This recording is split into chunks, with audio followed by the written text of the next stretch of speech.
Бұрынғы өткен заманда Қытайда Лили атты бір қыз тұрмысқа шығып, күйеуі, енесі, үшеуі бір үйде өмір сүре бастапты. Бірнеше айдан кейін бітпей кеткен келін мен ене арасындағы ұрыс-керістер нәтижесінде әрі өзі үшін, әрі әйелі мен анасының ортасында қалған күйеуі үшін де тұрмыс шыдамсыз бір халге келеді.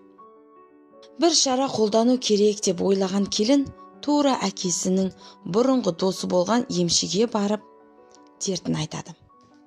Кәрі адам оған шөптерден бір қоспа дайындайды және оны 3 ай бойы күнде аз-аздап енесінің тамағына қосып тұруын айтады. Уды аз-аздап берсе, осылайша оны келіннің өлтіргені белгілі болмайтын еді. Кәрі адам келіншекке ешкімнің және күйеуінің де одан күмәнданбауы үшін енесімен өте жылы қарым-қатынаста болуын, ол үшін ең дәмді тағамдар пісіруін де айтады. Қуана-қуана үйіне келген келін айтылғандарды бұлжытпай орындайды. Әр күн енесіне ең дәмді тағамдар дайындап беріп отырады. Онымен жақсы мәміледе болып, тамағына да аз-аздан уды тамызып отырады. Біраз күннен кейін енесі де қатты өзгеріп, келініне өз қызы сияқты қарай бастайды.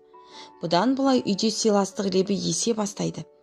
Бұл арада енесін өз анасындай жақсы көріп қалған келін істегендеріне қатты өкінеді. Кешірілмес қатеге жол бергенін түсініп, баяғы емшіге қайта барады. Кәрі адамға енесіне берген уларды тазалайтын бір дәрі табуын сұрап жалынады.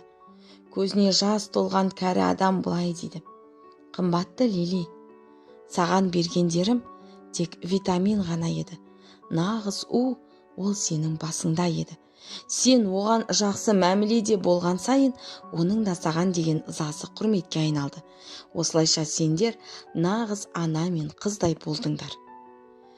Гүл берген қолда гүлдің иісі қалады" дегендері осы болса керек.